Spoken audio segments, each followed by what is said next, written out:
Olá, amadas, tudo bem com vocês?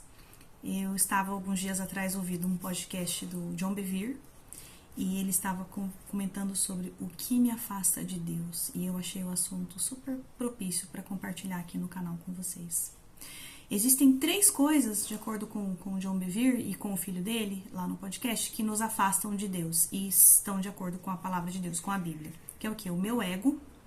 Todas as vezes que eu acho que eu sei mais de Deus, todas as vezes que eu acho que eu me estribo no meu próprio entendimento, como diz a palavra, todas as vezes que eu empino meu nariz e saio fazendo na força do meu braço, esse é o meu ego.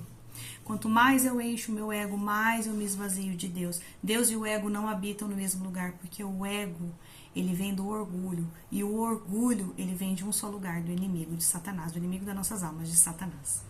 A segunda coisa que me afasta de Deus é a idolatria. No Velho Testamento, a idolatria é bem caracterizada pelo quê? Culto a imagens, culto a coisas, sacrifícios de sangue, né? Bruxaria, feitiçaria, enfim. E hoje, no Novo Testamento, eu gosto de dizer que a idolatria é tudo que rouba o lugar de Deus na nossa vida. Então, assim, para sondarmos o coração, eu e você, o que hoje tem roubado o lugar de Deus na nossa vida? É o nosso trabalho, é o nosso filho, é o nosso casamento, é o nosso marido. O que hoje não está rendido ao Senhor, que tem a minha preocupação e que me tira o sono, é dinheiro? Nós temos que pensar, o que eu tenho idolatrado que tem tirado Deus do centro da minha vida, que tem tirado Deus da cadeira do governo da minha vida. E a terceira coisa são os pecados da carne. Lá em Gálatas 5, 19 e 20 e 21, diz que os pecados da carne são: ora, as obras da carne são manifestas: imoralidade sexual, impureza, libertinagem, idolatria e feitiçaria, ódio, discórdia, ciúmes, ira, egoísmo, dissensões, facções e inveja, embriaguez, orgias e coisas semelhantes. Eu os advirto, como antes já os adverti. Aqueles que praticam tais coisas não herdarão o reino de Deus. Ou seja, as obras da carne, aquilo que alimenta a minha carne, não tem como entrar no reino de Deus, não tem como herdar a vida eterna. E eu preciso compartilhar que esse mundo ele jaz no maligno, que a palavra de Deus diz. O diabo é o Deus dessa terra. Mas ele não precisa ser o Deus da minha vida. Eu vivo sim nessa terra do vivente, mas eu posso escolher obedecer ao Senhor e viver no reino através de um posicionamento. O que é o posicionamento? Conhecer a palavra de Deus, ler, me empoderar pela fé de todas as promessas do Senhor para minha vida, confessar Jesus como Senhor e Salvador e mudar as minhas atitudes. Ai, mas a Bíblia foi escrita há muitos mil anos atrás. Gênesis foi 1400 anos antes de Cristo. Jesus veio há 2000 anos atrás. O mundo mudou, realmente, o mundo mudou. Mas a palavra de Deus não. A promessa de vida eterna é a mesma. Deus não é homem para que minta. Tudo que Deus falou vai cumprir. E o meu posicionamento é acreditar, depender e confiar que Deus vai cumprir e que o Espírito Santo vai me ajudar. O pecado, ele não vai vir com chifre e rabo, gente. O diabo não vai aparecer para você com chifre, rabo e o tridente. Por quê? Porque a gente tem medo. Ó, a gente dá no pé. A grande questão é, o pecado ele vem como uma mulher sedutora, como diz a palavra. Ele vem perfumado, ele vem sedutor, ele vem em forma de coisa fácil. E aí é onde eu caio na armadilha do inimigo. Que no começo pode ser muito bom, mas depois transforma-se em culpa. Culpa gera escravidão. E escravidão faz com que eu não mereça. Essa é a questão. Como que está o seu merecimento hoje? Tem algo que você acha que não merece nessa terra? Porque sim, eu trabalho até hoje muitas coisas do meu merecimento. Porque eu fui escrava por muito tempo. Quando eu entendi o sacrifício de Jesus na cruz, quando eu entendi que eu fui lavada e comprada pelo sangue de Cristo, e quando eu me posicionei em ler e conhecer a palavra de Deus e obedecer o que Deus peça que eu faça, eu saí da condição de escrava para a condição de filha. Ser filha é muito melhor que ser escrava. Ser filha é muito melhor que ser culpada. E o diabo, ele te cega para te manter nessa condição de culpa, de não merecedora e de julgada. E enquanto você está nessa posição, a vida eterna te é negada. Então hoje o posicionamento que nós precisamos é estar sim nessa terra do vivente, mas estar posicionado dentro da palavra de Deus, crendo que Jesus pagou todo o preço pela minha e pela sua vida, e que existe sim uma promessa de vida eterna, como diz lá em Jeremias, que o Senhor tem pensamentos de paz e não de mal, para nos dar um futuro e uma esperança. A gente precisa pela fé se apoderar dessa palavra. E o que me afasta de Deus não me leva para o céu, gente, desculpa se eu tô sendo dura, mas o que me afasta de Deus não me leva pro céu. O meu ego, o meu orgulho, achar que eu sou capaz de fazer todas as coisas sem Deus, não vai me levar pro céu.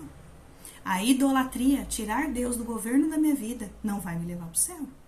As obras da carne, como está escrito aqui na Bíblia, em Gálatas, não vão me levar pro céu. O que vai me levar para o céu é o meu posicionamento em obedecer, confiar e descansar no Senhor. Receber o perdão através do sangue de Jesus e caminhar como filha e não como escrava do diabo. O padrão de Deus, ele é alto. Deus quer que nós sejamos transformados a Jesus. Qual que é o plano de Deus para essa terra?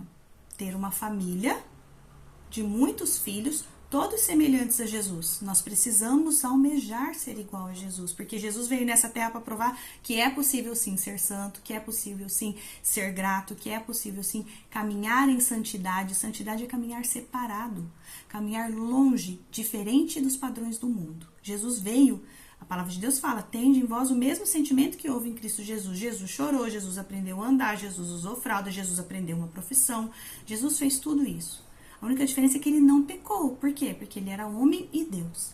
Ele tinha a natureza dele na santidade. E nós temos a nossa natureza na humanidade. Então, a gente precisa entender o seguinte. O preço pela nossa vida já foi pago. E pela fé. A palavra de Deus fala que sem fé é impossível agradar ao Senhor. É só pela fé que eu me apodero das promessas do Senhor. É só crendo que Deus e o Espírito Santo se movendo dentro de mim que me capacitam para toda boa obra nessa terra. É buscando em todo o tempo conhecer os pensamentos de Deus para a minha vida na Bíblia. Não há outro lugar. Eu já ouvi, né? Eu achei muito engraçado. Ai, Senhor, eu quero que tu fales comigo. Lê a Bíblia. Não, Deus, mas eu quero que o Senhor fale em voz audível. Eu quero ouvir. Lê a Bíblia em voz alta. A palavra de Deus não muda. Deus não muda. O homem muda. E todas as promessas de Deus, todas as promessas para mim e para sua vida estão aqui na palavra dele. O Senhor tem um futuro de pensamento de paz e não de mal para nos dar um futuro e uma esperança. O Senhor mandou Jesus para a gente ter vida e vida em abundância. Mas a vida em abundância só existe quando eu coloco Deus na cadeira do governo da minha vida. Sem Deus governar não existe vida em abundância. O que existe é o ministério de Satanás, que veio roubar, matar e destruir. Eu não posso dar espaço um sequerzinho para que o diabo trabalhe na minha mente. Porque se eu deixar ele entrar, para sair é muito mais difícil, porque daí eu preciso de mais esforço. O Espírito Santo pode todas as coisas, mas o Espírito Santo não é invasivo. Ele só vai entrar a partir do momento que eu me disponho. Eu abro a porta, eu fecho a porta. Jesus está batendo, ele só vai entrar se você abrir. E abrir a porta para Jesus quer dizer renunciar à minha vontade, às vontades da minha carne e fazer aquilo que Jesus quer que eu faça. Ser obediente, confiante e dependente de que Deus faz todas as coisas e não eu. Quem não se sujeita à vontade de Deus vai viver debaixo de julgo, de culpa e de mentira.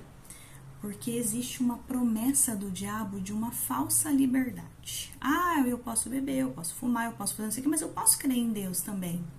Não dá para viver o evangelho de ir ao culto ou à missa ou em qualquer outro lugar que você vá domingo, cultuar a Deus e, durante a semana, maltratar o marido, xingar o filho, descer até o chão na balada, achar que beber, se embebedar, tá tudo bem. Não dá. O seu corpo é templo do Espírito Santo e a sua mente está no seu corpo. Você precisa como diz lá em Romanos 12:2, renovar a sua mente, derrubar as fortalezas, para que o Senhor entre e transforme a sua vida. Não tem transformação sem mudança de mentalidade. Não tem mudança de comportamento sem mudança de mentalidade. Eu preciso buscar o Senhor todos os dias na palavra dele para que a minha mente seja mudada. Eu preciso professar a palavra do Senhor. Eu preciso dizer em voz alta para mim as promessas do Senhor para minha vida, para que fortalezas da minha mente sejam derrubadas e que o jugo e a escravidão de Satanás sobre as nossas vidas sejam quebrados. Eu preciso me empoderar. Eu preciso ser uma mulher empoderada, sim, mas da palavra de Deus e da fé, para que Deus mova através da minha vida. A parte de Deus é trabalhar por nós, mas a nossa parte é o quê? Conhecer a palavra, confiar, descansar e nos auto-humilhar diante de Deus, para que Deus faça todas as coisas enquanto eu não reconhecer que Jesus é o único Senhor. Senhor é o quê? O que manda. E Salvador, o quê? Aquele que provê a saída e o escape. A minha vida não vai ser diferente. Eu oro hoje para que o Espírito Santo de Deus entre em cada coração que está ouvindo esse vídeo agora e que faça a transformação. Jesus está batendo a porta, que os seus ouvidos e o seu coração possa estar sensível à voz do Senhor hoje e que Ele possa entrar e reinar na sua vida, em nome de Jesus. Se você gostou, curte, compartilha e envia para alguém que está precisando ouvir essa mensagem. Até mais!